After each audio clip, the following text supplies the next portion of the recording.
Quiero iniciar una historia interesantísima, la historia de Samuel. En una oportunidad, Ana era estéril, no podía tener hijos, y le rogó al Señor que le diera hijos. Ella estaba muy afligida, y ella corrió hacia el templo, corrió hacia el santuario a hablar con el sacerdote Elí. Al sacerdote le dijo: por favor, te pido que ores por mí, porque yo no puedo tener hijos. Es posible que ores por mí. Y el sacerdote Elí le dio una profecía y le dijo: si vas a tener un hijo, en cierto tiempo vas a tener un hijo. Él estaba profetizando y él no sabía que esta profecía que le estaba dando a ella conllevaba que ese niño que nacería lo iba a suceder. O sea, le iba a ser el sucesor de él. Entonces pasó un tiempo y Ana quedó embarazada, dio a luz, y como esta palabra le había dado, fue y le entregó al niño a Elí, se lo dio. Y este muchacho, este niño, era Samuel.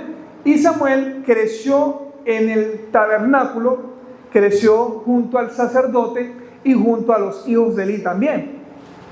Cuenta la historia, que está en la Biblia, que Samuel, mientras iba creciendo, aprendía de la palabra, aprendía la Torá, y la gente lo estaba respetando. Pero un día él estaba inquieto porque empezó a escuchar una voz que le decía: Samuel, Samuel. Y él iba a que el sacerdote Elí y le decía: Señor, ¿me llamaste? No, no te llamé. Entonces él se volvió a acostar, y esto ocurrió 2 veces más. Señor, ¿me llamaste? No, no te he llamado. Pero en la última oportunidad él escuchó otra vez: Samuel. Y él fue hacia donde estaba Elí, y Elí entendió, el sacerdote entendió que Dios lo estaba llamando. Así que le dijo: Samuel, cuando escuches la voz, tú vas a decir: Señor, heme aquí, tu siervo oye. Entonces así pasó. Volvió a escuchar: Samuel. Y Samuel respondió: dime, Señor, que tu siervo oye. La Biblia dice que Samuel en ese momento recibió una palabra de parte de Dios. Dios lo estaba llamando, Dios estaba diciendo: Samuel. Pero Dios le estaba a punto de dar una profecía para Elí y sus hijos. Porque resulta que Elí era el sacerdote y tenía 2 hijos. Uno se llamaba Fines y el otro Ofni. Y estos 2 hijos no respetaban la presencia de Dios y no respetaban el sacrificio que le hacían siempre a Dios. A Dios le hacían un sacrificio de animales, y lo mejor de la carne era para Dios, tenía que ser para Dios porque era un sacrificio. Pero resulta que Fines y Ofni se comían lo mejor de la carne y lo agarraban para ellos. No obstante eso, no tanto esto, sino que de paso fornicaban con mujeres en la entrada del santuario. Públicamente lo hacían. No respetaban a Dios, ni respetaban su llamado, ni su posición, porque eran los hijos de un sacerdote y ellos también eran sacerdotes. La Biblia cuenta que el Señor llama a Samuel, y aunque ellos eran, digamos que tenían influencia porque eran los hijos de un sacerdote, Samuel no les importaba a los hijos de Elí. No les interesaba que ellos estuvieran haciendo estas cosas, o sea, en pecado. No respetaban la presencia de Dios, andaban en irreverencia, andaban haciendo cosas que no agradaban a Dios. Samuel seguía perseverando en el camino que Dios le había trazado y en su llamado, porque Dios lo había llamado 3 veces. Pero antes de seguir con la historia, Jesús, en un momento, hace una separación, o deja claro que llamado y escogido es diferente. Samuel fue llamado por Dios, pero llamado y escogido fue diferente. Y lo explicó con una parábola, la parábola de las bodas. Y se lo voy a leer, está en Mateo 22 hasta el 14. Dijo así Jesús: les volvió a hablar en parábolas, diciendo: el reino de los cielos es semejante a un rey que hizo fiesta de bodas a su hijo, y envió a sus siervos a llamar a los convidados a las bodas. Mas estos no quisieron venir. Volvió a enviar a otros siervos diciendo: decid a los convidados: he aquí, he preparado mi comida, mis toros y animales engordados han sido muertos, y todo está dispuesto, venid a las bodas. Mas ellos, sin hacer caso, se fueron, uno a su labranza y otro a sus negocios. Y otros, tomando a los siervos, los afrentaron y los mataron. Al oírlo el rey se enojó, y enviando sus ejércitos, destruyó a aquellos homicidas y quemó su ciudad. Entonces dijo a sus siervos: las bodas a la verdad están preparadas, mas los que fueron convidados no eran dignos. Id pues a las salidas de los caminos y llamad a las bodas a cuantos halléis. Y saliendo los siervos por los caminos, juntaron a todos los que hallaron, juntamente malos y buenos, y las bodas fueron llenas de convidados. Y entró el rey para ver a los convidados, y vio allí a un hombre que no estaba vestido de boda, y le dijo: amigo, ¿cómo entraste aquí sin estar vestido de boda? Mas él enmudeció. Entonces el rey dijo a los que servían: atadle de los pies y manos, y echarle en las tinieblas de afuera, y allí será el lloro y crujir de dientes, porque muchos son llamados y pocos escogidos. Entonces miren que esta parábola empieza diciendo que un rey convidó a mucha gente, pero principalmente a los suyos. Principalmente a los suyos. Jesús estaba hablando de los de Israel, porque Jesús vino a los de Israel.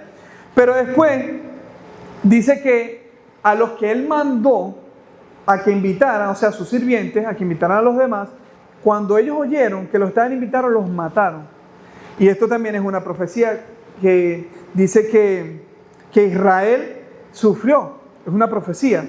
Ahora, el punto es que los de Israel no oyeron la voz de Dios, no aceptaron la invitación, y aunque fueron llamados, no aceptaron la invitación. Y también unos llegaron con una ropa que no era adecuada y fueron expulsados. Y termina la parábola advirtiendo: porque muchos son llamados y pocos los escogidos. Ahí es donde está la diferencia, llamados y escogidos. Llamados son todos aquellos que escuchamos el Evangelio y decidimos creer o no creer, pero lo recibimos. O sea, en algún momento alguien nos invitó a seguir a Jesucristo. Alguien nos invitó a creer que Él murió y resucitó. Fuimos llamados. Escogidos, literalmente, es elegidos, seleccionados. ¿Quiénes son los elegidos? Llamados, pero que permanecen fieles a Dios y que da evidencia de que fueron genuinamente llamados. O sea, que lo que ellos creen es genuino. ¿Por qué? Porque dan evidencia. Siguen perseverando, siguen respondiendo al llamado. Pero como empezamos, Samuel fue llamado.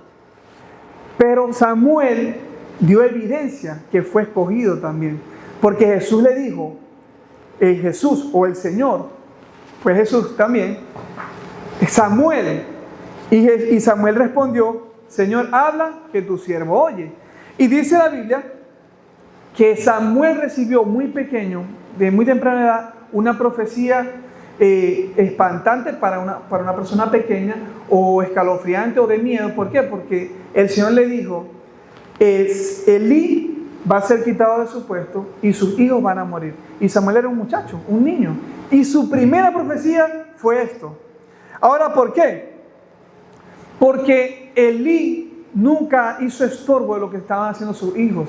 O sea, los reprendió, pero muy tibiamente, muy pasivamente.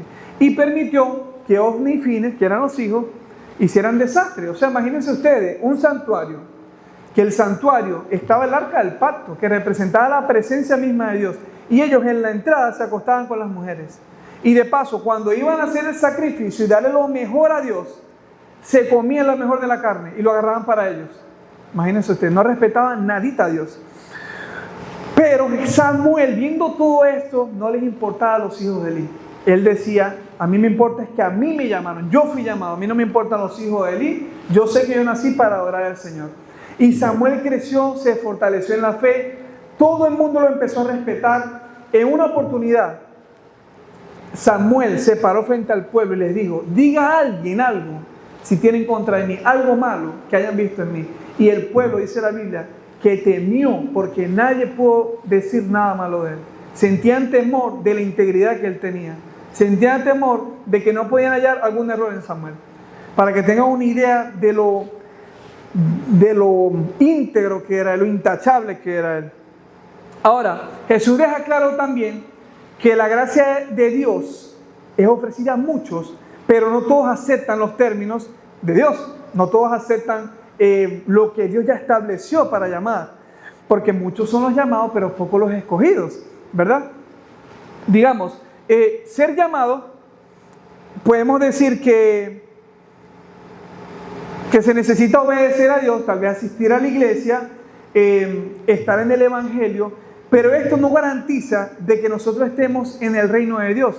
Y también habla el Señor aquí que muchos fueron, pero no tenían la ropa adecuada. ¿Vieron? Esto dice que mucha gente sí está en la iglesia, tal vez ora, está en el Evangelio, pero no necesariamente está con la ropa adecuada. Y esto de la ropa adecuada, el Señor lo deja claro también, o lo tipifica, En Romanos y en Isaías dice que nos tenemos que vestir de Cristo. Tenemos que tener la ropa adecuada, es que cuando nosotros nos miren, seamos hallados en Él, dijo Pablo. Ser hallados en Él es que cuando nos miren a nosotros encuentren algo de Dios, encuentren algo de Cristo. Digan, esa persona, esta mujer, Sofía, Reni, Zaida, yo veo algo en ella que refleja a Jesús. Eso es ser hallado en Él. Y Pablo decía, yo quiero ser hallado en Él, hallado en Cristo. O sea que cuando la gente me vea a mí, vea el reflejo de Dios. Ahora, la soberanía de Dios y la responsabilidad humana es diferente. La soberanía de Dios es que Él hace lo que Él quiere. Por eso envió a su Hijo para darnos la gracia. Y aunque nosotros hemos fallado, Dios nos perdona. Nosotros tenemos una elección. O sea, nosotros tenemos que responder a la gracia. El Señor nos dio a su Hijo, pero de nosotros es la decisión responder a lo que Él hizo. Y aquí coexisten dos ideas. Una es que Dios nos llama por la gracia y la otra que nosotros respondemos con fe y obediencia. Dios nos llamó a todos, por supuesto, si no estuviéramos aquí. Pero de nosotros es la responsabilidad de responder a su llamado, porque Él ya nos llamó. Yo antes le decía a la gente, ¿cuál es la exigencia o el énfasis del Señor? ¿Cuál es la preocupación de Dios para llamarnos a nosotros? ¿Por qué el Señor se esfuerza tanto? ¿Por qué? Bueno, porque nos ama y porque Él quiere estar con nosotros, porque Él quiere tener una comunión verdadera con nosotros. Pero llamados no es lo mismo que convertidos, no es lo mismo ser llamado que tener una verdadera conversión. Las personas que han tenido un encuentro con el Señor o que se han convertido, lo han demostrado con sus acciones. La justicia, por ejemplo, no es opcional. Para entrar al reino de los cielos no es opcional. ¿Qué es la justicia? Vivir de acuerdo a cómo el Señor nos ha llamado a que vivamos. La invitación sí es gratuita, pero tiene un costo. La gracia es gratis, pero es costosa. Demanda una entrega total. Ahora, ustedes me dicen, ¿por qué la gracia, si es gratis, tiene un costo? Porque le costó todo al Hijo de Dios. Por eso. Miren, yo le voy a decir algo que está como extraño, si ustedes lo oyen ahorita, es que la fe, la salvación sí es por obra. La salvación sí es por obra. Y la Biblia dice que no es por obra para que nadie se gloríe, ¿verdad? Que nadie se va a salvar por obra, para que nadie se gloríe. Pero sí fue por una obra, por la de Jesucristo. Le costó todo a Jesucristo, no por la de nosotros, sino por la de Él. Entonces, si es por obra, por la de Él. Y nosotros, cuando somos conscientes de lo que le costó a Él, entonces lo valoramos la gracia. Mire, la gracia es lo contrario a la justicia. Esa es la definición más fácil. ¿Cuál es la justicia? Que nosotros, siendo pecadores, nos merecemos el infierno. Pero la gracia nos da lo contrario a la justicia. Nos da la salvación, nos da la vida eterna y nos da el Espíritu Santo, nos da la presencia de Dios. No lo merecemos, pero es un don, es un regalo, es la gracia. Pero la persona que entiende la gracia no peca. ¿Por qué? Porque dice, el Señor me amó tanto, me ama tanto, y yo lo amo tanto a Él, que yo no le quiero fallar. No para que me ame más, porque Él no me puede amar más, Dios no me puede amar más, ni los puede amar más a ustedes. No los puede amar más porque lo ama tanto, tanto, que ya no lo puede amar más. Entonces, la posición de nosotros es, yo amo tanto a Dios que yo no le quiero fallar. Yo entiendo tanto la gracia de Jesucristo que yo no quiero fallarle a Él. Yo entiendo tanto el sacrificio que yo decido seguirlo a Él. Pase lo que pase, me cueste lo que me cueste. Romanos 8:30 dice, a los que predestinó, a estos también llamó. Y a los que llamó, a esos también justificó.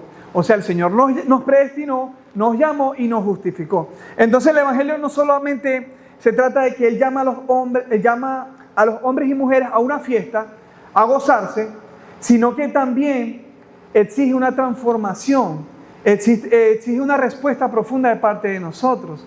Todos somos llamados, pero no todos somos escogidos. Ahora, ¿quién decide si es escogido o llamado? Nosotros. Nosotros decidimos si somos llamados o escogidos, como lo hizo Samuel. Cuando llamó a Samuel, como les dije ahorita, no lo llamó con dulzura, sino con juicio.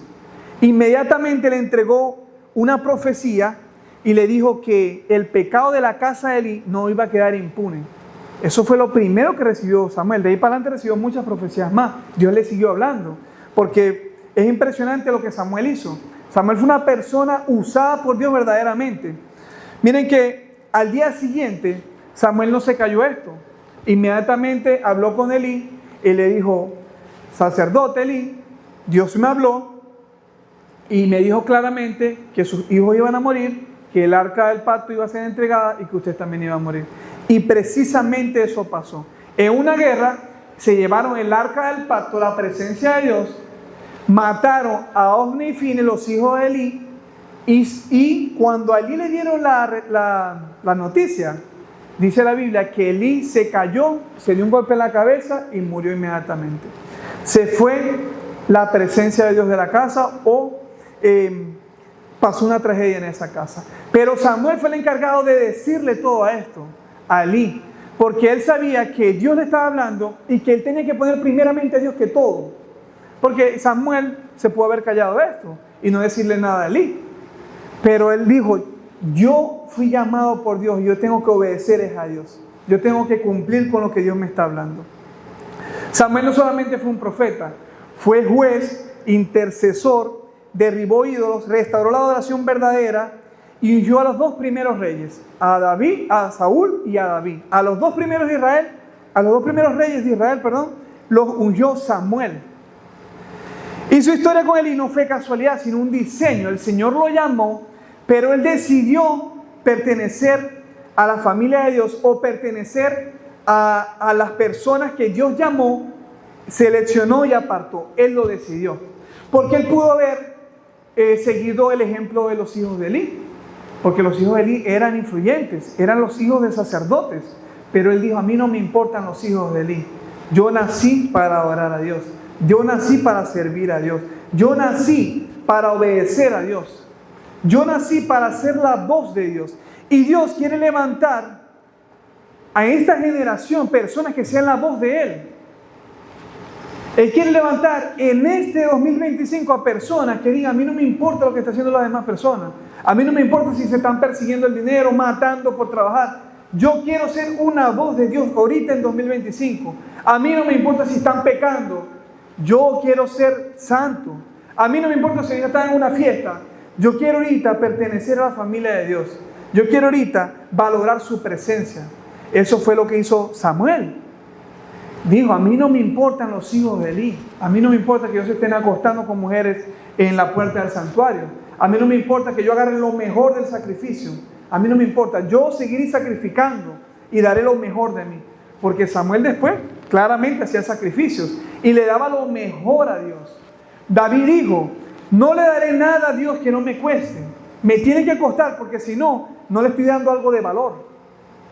Él solo dijo en el momento que le trajeron a David ofrendas y le dijeron: rey, toma, ofréndale esto a Dios. Y le dijo: no, yo tengo que darle algo que a mí me cueste, no que me regalen, que a mí me cueste. Entonces Samuel tenía esta mentalidad, esta perspectiva, esta revelación, que Dios lo llamó, pero lo llamó para el servicio de Él. ¿A cuántos los ha llamado el Señor? Diga: si yo fuera usted, yo dijera amén. Mire, fue muy desalentador para Samuel que la primera profecía de él fuera a traer espada a una casa que lo había acogido, porque Elí lo agarró como un hijo. Incluso la historia cuenta que Samuel usaba una túnica de sacerdote siendo niño. A nadie le colocaban una túnica de sacerdote, a Samuel se la pusieron como una especie de profecía de que él iba a ser también un sacerdote. Entonces, el mundo a nosotros nos puede mirar con cinismo, nos puede mirar diferente, porque nosotros decidimos estar firmes en nuestra fe, y nos van a mirar y nos van a criticar y nos van a decir tal vez que somos fanáticos. Sí, está bien, pero es lo que el Señor nos mandó a ser seguidor de Él, no ser seguidor de otra persona en Instagram o ser seguidor de un artista. Fuimos llamados a ser seguidores de Él, y si lo obedecemos, entonces el Señor nos va a honrar. El Señor nos va a honrar. El Señor a sus fieles los bendice. La Biblia dice que Él bendice a los justos. David dijo: he sido joven, ahora soy viejo, y yo no he visto a justo desamparado, ni su descendencia que mendigue pan. Eso lo dijo David. O sea, él se puso a hacer un recuento de toda su historia, de todos los años que él vivió. Él ya estaba viejo y él dijo: yo viendo bien, nunca he visto un justo desamparado, ni su descendencia que mendigue pan. Entonces, si nosotros somos justos, somos hallados en Dios, el Señor promete que nuestra descendencia nunca va a mendigar pan, ni nunca vamos a estar desamparados. La pregunta es: ¿será que somos justos nosotros? ¿Será que estamos caminando con justicia? Esa es la pregunta. ¿Estamos caminando con justicia? Yo me hago esa pregunta. ¿Será que estoy siendo justo? Porque Samuel fue obediente a todas las instrucciones que Dios les dio. A todas. Incluso para darle al pueblo lo que querían. Porque en una ocasión le pidieron un rey a Samuel y el Señor le dijo: no te desecharon a ti. ¿Por qué? Porque Samuel era el que gobernaba en ese entonces, era el juez. No te desecharon a ti, me desecharon a mí. Pero dales lo que quieren. Siguió las instrucciones de Dios al pie de la letra. Porque Samuel, en esa posición de poder, pudo haber dicho: no, yo voy a seguir siendo el juez, a mí no me importa lo que diga el pueblo, por ejemplo. Pero decidió obedecer al pie de la letra todo lo que el Señor le estaba diciendo. Samuel fue una persona que verdaderamente reconocía la voz de Dios. Ustedes saben que pasa muchas veces, que a mí me ha pasado también, que nos alejamos tanto de Dios, o sea, nos sumergimos tanto en afanes, en ocupaciones, en trabajo, en deseos propios, no de él, deseos propios, que dejamos de escuchar la voz de Dios. Y entre más nos alejamos y vamos persiguiendo cosas que a nosotros nos agradan, que nosotros queremos, que sabemos muy bien que es nuestra carne que nos está pidiendo eso, a medida que vamos caminando hacia allá, hacia nuestros propios intereses, menos escuchamos la voz de Dios. Por eso es que hay personas que ustedes dicen: pero ¿cómo se quitó la vida esa persona? Es que ella estaba tan hundido que ya no escuchaba la voz de Dios, solo escuchaba la voz del enemigo.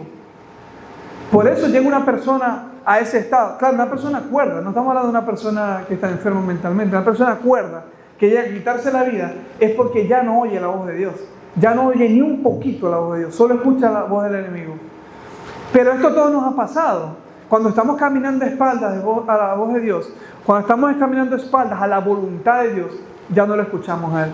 Miren, cuando nosotros estamos airados, muy bravos, cuando estamos muy tristes, se corta la línea directa de Dios y nosotros, automáticamente, se corta.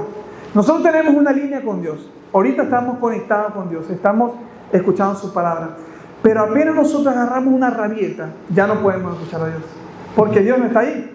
Se corta esa línea directa, se corta.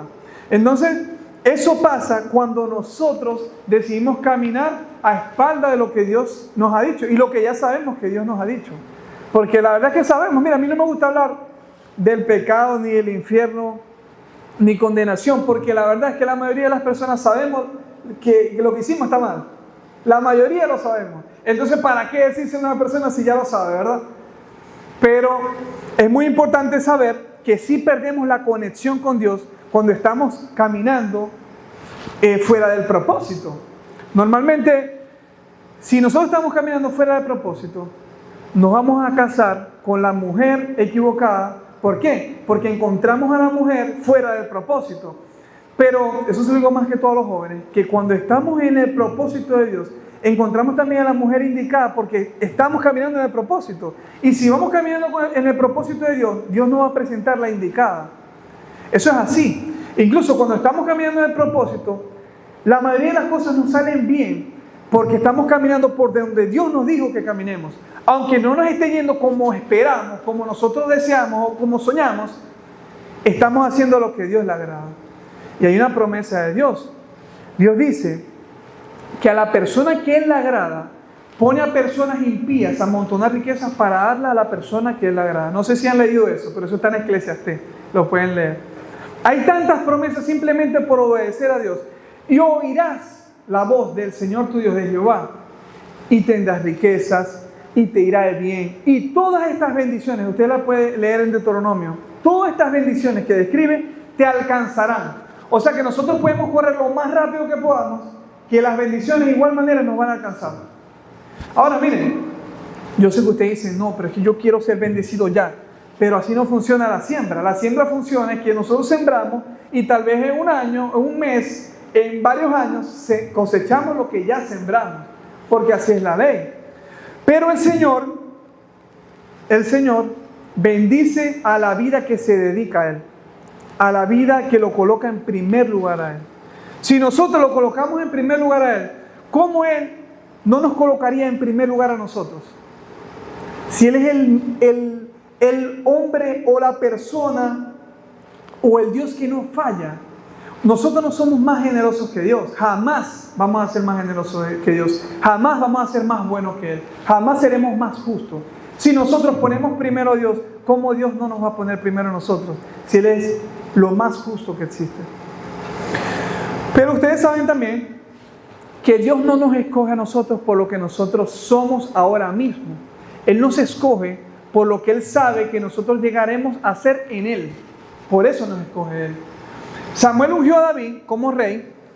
Los que conocen la historia saben que Samuel fue a la casa de Isaí, ungió a David después que conoció a todos los hermanos y ya no había más nadie quien conocer. Samuel dijo, no, de estos 7 no es ninguno, no hay otro. Sí, hay otro, pero está por allá cuidando ovejas, le dijo Isaí a Samuel. No, le dijo, bueno, ve a llamarme a David, ve a llamarlo. Y cuando lo vio, dijo, este es el ungido. Y dice la Biblia que lo ungió con aceite. Inmediatamente David recibió el Espíritu Santo y fue ungido como rey en ese momento por Samuel. Pero David no empezó a reinar inmediatamente. Aunque fue ungido, fue escogido para ser rey de Israel, no fue rey inmediatamente. Se regresó ungido a cuidar ovejas otra vez. Y yo me imagino a David en ese momento, bueno, ya me ungieron como rey, me dijeron que voy a ser el rey de Israel, pero estoy aquí todavía cuidando ovejas. Y pasaron muchos años. Lo ungieron a los 17 años. Y más o menos fue rey a los 30. Imagínense ustedes, 13 años. Pero David esperó en Dios, porque él sabía que Dios lo había escogido para ser el rey de Israel. Aunque estaba haciendo un trabajo que tal vez ni digno era, porque en ese entonces los pastores de ovejas eran las mujeres, ni siquiera los hombres. Pero David entendía que Dios lo había llamado y lo había escogido. Y esperó hasta que un día el rey mandó a llamar a David. Saúl envió mensajeros a la casa de Isaí y le dijo, envíame a tu hijo, el que está con las ovejas, a David. Y ya se acercó al reino. Ya David estaba en el reino, ya le servía a Saúl. Y ya saben ustedes la historia, que en su momento Saúl muere y David lo coronan como rey. Pero Dios nos escoge a nosotros, no por lo que somos nosotros ahorita. Lo que nosotros somos ahorita no importa. Lo que importa es lo que vamos a llegar a ser en Él. Eso es lo que importa. Y por eso es que nos escoge. Porque Él sabe el resultado final. Él sabe que nosotros no somos un producto terminado. Él sabe que nosotros vamos a llegar a ser la persona que Él quiere que nosotros seamos. Por eso nos escogió. Entonces, ya ustedes saben que Moisés, por ejemplo, era tartamudo, pero Dios lo escogió. Jonás era desobediente y Dios lo escogió. Pedro era impulsivo, pero Dios lo escogió. Y todas estas personas que Dios escogió no eran lo que Dios quería que fueran, pero Dios sabía qué iban a llegar a ser. Tomás, por ejemplo, era un incrédulo. Cuando Jesucristo resucita, Tomás ve a Jesucristo resucitado y le dice, no, si yo no meto la mano en los huecos, yo no creo. Y todavía así Dios escogió a Tomás.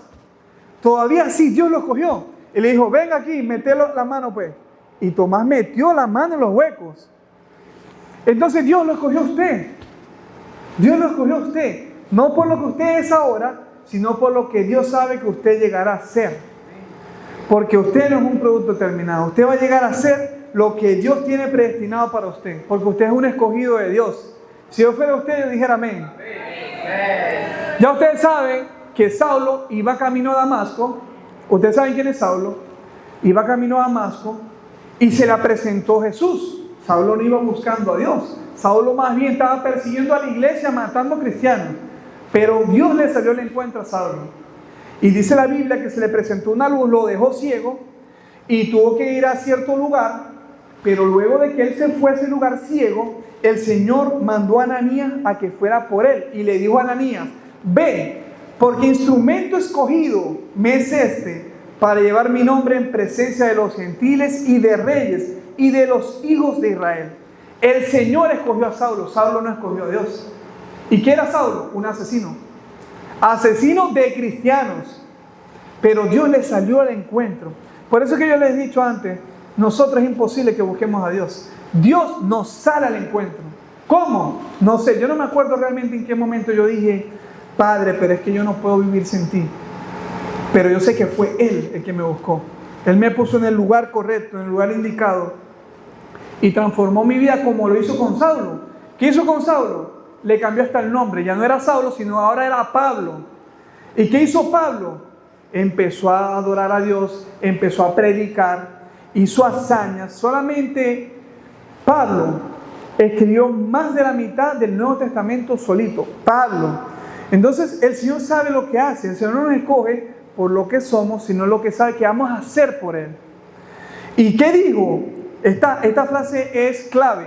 Porque instrumento escogido me es este.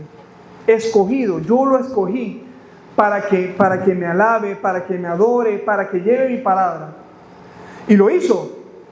Pero ¿por qué el Señor le tuvo que hablar así a Ananías? Ve, porque el instrumento escogido me es este. Porque Ananías no quería ir. Ananías era cristiano y Saulo estaba matando cristianos. Ananías estaba muerto del miedo, le tenía miedo a Saulo. Pero el Señor le tuvo que hablar y le tuvo que decir la frase correcta. Él es escogido por mí, llamado pero escogido también, porque Él me va a servir. Y ya saben ustedes que Pablo se convirtió en el apóstol de los gentiles. Pablo es el apóstol de nosotros, el mayor precursor de la gracia, Pablo. Pablo describe la gracia de una manera que no lo hizo nadie, pero era anteriormente algo que no tenía que ser, un asesino. Y el Señor nos escoge a nosotros en la posición que estemos, y les digo algo, no escoge a personas desocupadas, llama a gente ocupada. A todos los apóstoles que Él llamó, estaban ocupados. Pedro, ¿qué estaba haciendo? Pescando. Practicaba el oficio de la familia, Pedro. Mateo, ¿qué estaba haciendo? Recaudando impuestos. Lucas era doctor. Todos estaban ocupados. El Señor nos llamó desocupados. Igual a David. ¿David qué estaba haciendo? Cuidando ovejas. Pero lo ungieron como rey. Estaba detrás de las ovejas. Y el Señor lo llamó para ser rey. Pero en el momento indicado. Tal vez usted ahorita se siente que está cuidando ovejas en el lugar que está. O usted se siente que está recogiendo peces. Un lugar que tal vez no le gusta. Porque yo les digo algo. Pedro no tenía elección. Pedro tenía que ser pescador porque ningún rabí lo había llamado. Esa era la cultura. Las personas judías tenían que prepararse y ser una persona calificada para que un rabí le dijera, sígueme. Si Pedro o Mateo o Lucas o esos discípulos de Jesús no tenía esa cualificación, ningún rabí lo iba a llamar. Ellos no estaban calificados y por eso se dedicaban a la razón familiar o al trabajo familiar. Pedro estaba haciendo lo que su papá hacía, porque ningún rabí le había dicho, sígueme. Pero Jesús hizo todo lo contrario. Jesús agarró personas que no estaban calificadas a la vista de los hombres y les dijo, sígueme. Y ellos entendían lo que significaba esta palabra, sígueme. Era estar a los pies de su rabí, era hacer lo que el rabí hacía. Si el rabí tomaba agua así derechito, ellos iban a ver a su rabí tomar agua así y lo iban a hacer también. Era muy importante esa palabra, sígueme, de un rabí, era muy importante. Ahora, Jesús tampoco era un rabí común y corriente. Jesús era un rabí totalmente lo contrario a lo que eran los rabíes de ese momento. Todo lo contrario. Jesús ni siquiera estudió en las escuelas. Y la gente cuando lo escuchaba decía, pero ¿cómo este hombre puede hablar así y pronunciar estas palabras si nunca ha estudiado? Y Jesús le decía, porque mi Padre me enseñó todo. Por eso es que puedo hablar así. Pero lo que le quiero decir es que Jesús llamó a personas que no estaban calificadas, que no tenían lo necesario para que siguieran al Mesías. Y nosotros, aunque usted se sienta descalificado, para Dios sí está calificado. Para Dios usted está preparado y para Dios usted tiene lo necesario para seguirlo a Él. Porque muchas veces la verdad es que nosotros nos dejamos engañar de las mentiras del enemigo que nos dice, no, tú hiciste tantas cosas malas, tú hiciste esto, hiciste lo otro, mira cómo eres ahora, ni siquiera has cambiado. y dejamos que esas mentiras, esa culpa, esa vergüenza nos invada cuando sabemos que no es la voz de Dios. No es la voz de Dios. Por ejemplo, Mateo, cuando el Señor le dijo, sígueme, era recaudador de impuestos, quiere decir que era enemigo de los judíos, porque trabajaba con los romanos. Mateo era un traidor. A los ojos de los judíos, Mateo era un traidor.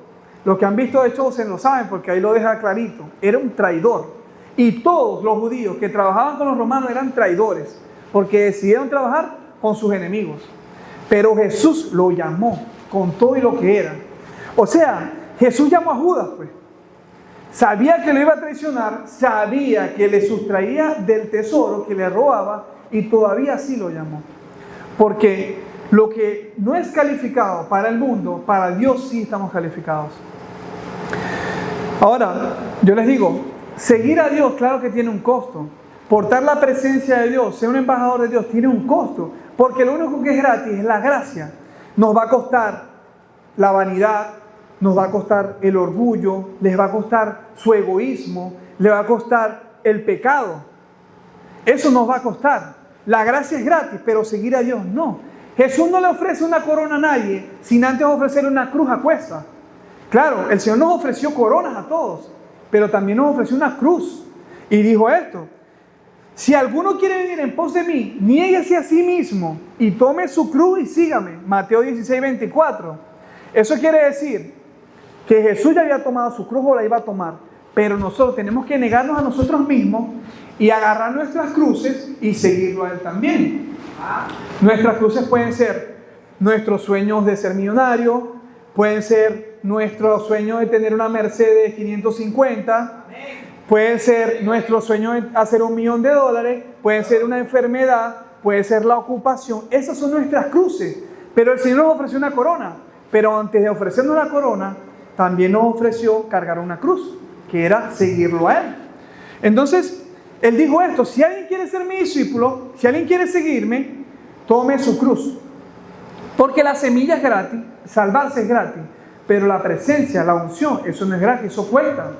Tener la presencia de Dios tiene un costo. Cuesta pararse temprano de madrugada a orar, cuesta hacer vigilia, cuesta leer la palabra, cuesta adorarlo, cuesta ignorar todo lo que nos roba la atención de Él, cuesta dedicarle más tiempo a la oración que al TikTok, cuesta dedicarle más tiempo a la palabra que al Instagram. Eso es lo que cuesta seguir al Señor. Entonces la persona que quiere ser usada por Dios, que quiere tener la presencia, tiene que saber que eso tiene un costo. Por ejemplo, al joven rico le iba a costar su riqueza seguir a Jesús, ¿sí o no? Jesús llegó, estaba allí con los discípulos, llegó corriendo el joven rico y le dijo: Señor, desde mi juventud he guardado todos los mandamientos. O sea, soy perfecto, le estaba diciendo. Todo lo he guardado, todo. No matarás, no he codiciado la fortuna de otro, no he codiciado mujer ajena, no he robado, todo. Y Jesús lo miró, dice la Biblia que lo amó, quiere decir que era verdad. Pero le dijo: te falta una sola cosa, porque el joven era muy rico. Vende todo lo que tienes, dáselo a los pobres y sígueme. La Biblia dice que se entristeció, dio la vuelta y se marchó por donde vino. Porque le iba a costar lo que él quería, que era su riqueza, sus posesiones. Entonces al joven rico le iba a costar sus posesiones seguir al maestro, pero no estuvo dispuesto. No estuvo dispuesto a pagar el precio, que era seguir a Jesús, por portar la presencia, porque seguir a Jesús. O sea, imagínense que Jesús entra ahorita ahí y nos digan que le sigamos. O sea, miren que yo salgo corriendo. Pero este joven rico no lo identificó, no reconoció que él era el Hijo de Dios. Porque una persona que está enfrente al Hijo de Dios sale corriendo y vende todo. Que me interesa si en el cielo voy a tener las verdaderas riquezas. Pero él no estuvo dispuesto a pagar el precio. ¿Por qué? Porque él tenía un problema. No eran las riquezas, era su corazón. Era su corazón. El problema lo tenía él, no Jesús. Jesús nunca estuvo en contra de que la gente tuviera dinero. Porque la Biblia dice que Juana y la mujer de Usa eran ricas, tenían mucho dinero y sus esposos eran ricos y mantenían el ministerio de Jesús. Pero cuando él se lo dice al joven rico, era porque él sabía que el que tenía el problema era él. El corazón del joven rico tenía un problema, amaba el dinero. Y por eso le dijo inmediatamente, vende todo y sígueme. Se fue, no lo siguió. Entonces nosotros tenemos que morir a nuestros deseos, a nuestra carne, para poder seguir a Dios. Y muchas veces vamos a tener que morir para vencer esos enemigos que tenemos. Y en el ejemplo más claro que les puedo decir es Sansón. La Biblia dice que Sansón tenía mucha fuerza, ¿verdad? Venía el Espíritu Santo de vez en cuando y él mataba a un montón de gente, obviamente que eran filisteos, enemigos del pueblo de Israel, que en ese momento se podía matar gente y él mataba a un montón de gente. Pero en una ocasión se enamoró, ¿saben que se enamoró de Dalila? Dalila era una filistea, así que pila con una filistea. Y se enamoró de esta filistea y la Biblia dice que él prácticamente hacía todo lo que Dalila quería, o más o menos. Y en un día, Dalila, de tanto insistirle de dónde provenía la fuerza, porque él era un nazareo, y los nazareos no se tienen que cortar el pelo, nunca podían beber vino. La Biblia dice que de esto provenía la fuerza de la parte que venía el Espíritu Santo, ¿verdad? Pero era por la obediencia. La obediencia era que no iba a tomar nunca vino y que nunca se iba a cortar el cabello. Y un día, Dalila insistente, por favor, mi amor, dime de dónde sale tu fuerza, de dónde. Y estaba ahí, Sansón le dijo, bueno, yo soy nazareo, yo tengo un pacto nazareo, yo no me puedo cortar el cabello.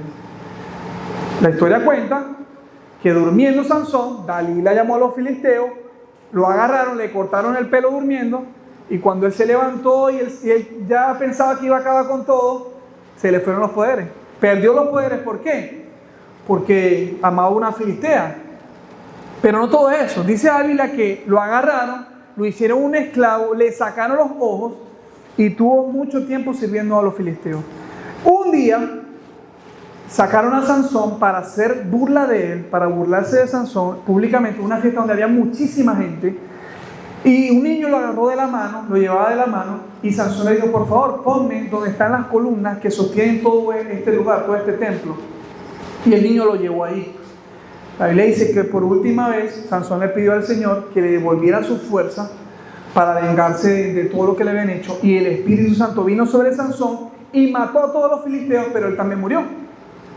Esto nos enseña que muchas veces vamos a tener que morir para acabar enemigos que no podemos acabar si no morimos a nuestra carne. Por eso el Señor decía, niéguese a sí mismo y sígame, porque tenemos que morir para vencer ciertos enemigos que nosotros sabemos que están ahí, que están impidiendo que nosotros avancemos en el camino que Dios quiere que caminemos. La Biblia dice que Él mató más enemigos ese día que en toda su vida. Pero Él tuvo que morir primero para vencer todos esos enemigos. Así que nosotros tenemos que vencer a estos enemigos muriendo. ¿Qué es morir? Morir a la carne, los deseos carnales. ¿Por qué? Porque la verdad es que todos somos tentados. Los escogidos de Dios, nosotros, somos tentados todos los días. Y tenemos que morir todos los días a nuestra carne para vencer esas tentaciones. Ser tentado no es pecado. Eso no es pecado. Eso está bien. ¿Por qué? Porque no lo podemos controlar. Por ejemplo, Jesús mismo fue tentado en todo, pero no pecó. La diferencia es ceder a la tentación. La Biblia dice que Él fue 40 días a ayunar en el desierto. ¿Por qué? Porque Él tenía que demostrar a su carne y decirle, aquí mando yo, aquí no manda la carne, mando yo. Y por eso fue 40 días al desierto. Si Jesús fue tentado en todo, quiere decir que una mujer se le apareció a Jesús y también se le ofreció. Quiere decir que le ofrecieron riquezas. Quiere decir que le ofrecieron satisfacer los deseos de la carne, pero Él no pecó. Ahora, ¿por qué les digo esto? Porque si alguien se le presenta a un árbol y le ofrece, por ejemplo, una mujer, le ofrece acostarse con él a un árbol, el árbol le va a decir, yo no necesito esto, yo lo que necesito es tierra, agua y sol. Lo que me están ofreciendo no me sirve. Pero Jesús no era un árbol, no era un palo. Él fue tentado así como nosotros somos tentados todos los días. Pero nosotros tenemos la decisión si ceder a la tentación o no. Por eso es que Martín Lutero decía, usted no puede evitar que los pájaros vuelen sobre su cabeza, pero puede evitar que haga un nido sobre usted. No podemos evitar que vengan pensamientos malos o pensamientos contrarios, pero sí podemos evitar que caigan en nuestro corazón, que bajen a nuestro corazón. O sea, rumiarlos, aceptarlo y hacerlo. Eso sí podemos evitarlo. Entonces, nosotros tenemos que reconocer que lo único que nos da la presencia de Dios es reconocer que somos sus ungidos, sus escogidos, y caminar conforme a su voluntad. Por eso es que Isaías 10:27 dice, el yugo se pudrirá a causa de la unción. O sea, el yugo se pudre por la unción. El yugo es esclavitud. El yugo era lo que le colocaban a los burros encima para obligarlos a trabajar. El yugo es esclavitud. ¿Y qué nos hace el pecado? Nos esclaviza. Pero el yugo se pudre a causa de la unción. Ya saben ustedes que el pecado, uno de los pecados que cometieron los hijos de Elí fue comer lo mejor de la carne, comer lo mejor. Uno de los pecados que cometió Adán y Eva, que fue comer el fruto, o el pecado que cometieron fue comer el fruto. Uno de los pecados que cometió también Esaú fue comerse un potaje de lentejas. Quiere decir que lo de la comida es serio, ¿no? O sea, el pecado de darle placer al estómago es como serio. También por eso Jesús no complació sus deseos. Cuando llegó Satanás, después de ayunar los 40 días y 40 noches, le dijo, convierte estas piedras en pan. No la convirtió en pan. Porque él quería dejarnos ese ejemplo, o quería dejarnos claro que nosotros también podemos vencer esos deseos que siempre llegan. Ustedes saben que en algún momento a los cristianos los mataban, habían persecución. Todo esto era plan del enemigo, claramente. Pero el enemigo se dio cuenta que lo que le estaba dando a los discípulos era un boleto directo al cielo, porque los discípulos morían y se iban con el Señor. Así que cambió la estrategia, y ahora lo que usa para tratar de hacer caer a los escogidos es que usa la murmuración. La gente empieza a murmurar, el juzgar, que la gente diga, bueno, voy a hacer lo que me dicta mi corazón, por ejemplo. Y metió esas mentiras como para que la gente pensara que está bien, pero realmente no está bien, y así hacerlos caer más fácilmente a los escogidos. Porque ya les dije, los llamados son muchos, pero los escogidos pocos. Él quiere hacer caer a los escogidos. Y el enemigo se sigue esforzando para que el pecado cada vez se vea más inofensivo. Peco y no pasa nada, está bien. Él se sigue esforzando para que lo veamos así. Para que el cielo no se vea atractivo. Él se sigue esforzando para que el evangelismo no se vea urgente. Para que el infierno no se parezca tan aterrador, como que lo veamos, bueno, el infierno no es tan malo, por ejemplo. Él se sigue esforzando para hacernos caer, para que esos escogidos del Señor, que guardan la verdad, que guardan la palabra, caigan. Pero yo creo que usted vencerá en el nombre de nuestro Señor Jesucristo. Yo creo que usted va a seguir el ejemplo de nuestro Señor, que vamos a seguir perseverando. Ustedes saben que Jesucristo pasó por todo. Él fue insultado, fue criticado, fue traicionado, fue golpeado, fue azotado, fue humillado, escupido en la cara. Ustedes saben que cuando Él fue escupido no es porque le quisieran hacer daño físicamente. Querían hacerle daño en su alma, en su corazón. Lo escupieron para humillarlo de verdad. Porque una persona que escupe a otro es porque lo quiere humillar de la peor manera. No hay nada que nosotros pasemos que el Señor ya no haya pasado y haya vencido. No hay nada tan grave. ¿Por qué? Porque la verdad es que a ninguno de nosotros nos van a llegar a crucificar. Pero al Señor lo crucificaron. Y por eso es que Él dijo que nosotros los escogidos en el mundo tendríamos aflicciones. En el mundo íbamos a pasar por situaciones que no nos iban a gustar. En el mundo íbamos a pasar por situaciones que tal vez nos iban a hacer sentir que estamos fuera de propósito, o nos iban a hacer sentir que no estamos bien, nos iban a hacer sentir que no vale la pena continuar siguiendo a Dios, porque muchas veces nos pasa. ¿Qué nos pasa a nosotros? Que a veces nos sentimos como sin rumbo, como sin dirección. Señor, ¿dónde estás? ¿Por qué tanta carga? ¿Por qué siento tantas cargas? Pero el Señor nos dejó su palabra para que nosotros tengamos esperanza en Él. Y nuestro mayor ejemplo, nuestro mayor referente es el exitoso Jesús, porque Él venció. Él dijo, en el mundo tendréis aflicciones, pero confía, yo vencí al mundo. O sea, yo le gané al sistema. No pudieron conmigo, yo vencí. Él prometió estar todos los días con usted, todos los días de su vida, porque Él lo escogió. Amén. Amén. Esa es la palabra que les traje hoy. Usted es un escogido, aparte de un llamado. Así que vamos a seguir hablando al Señor.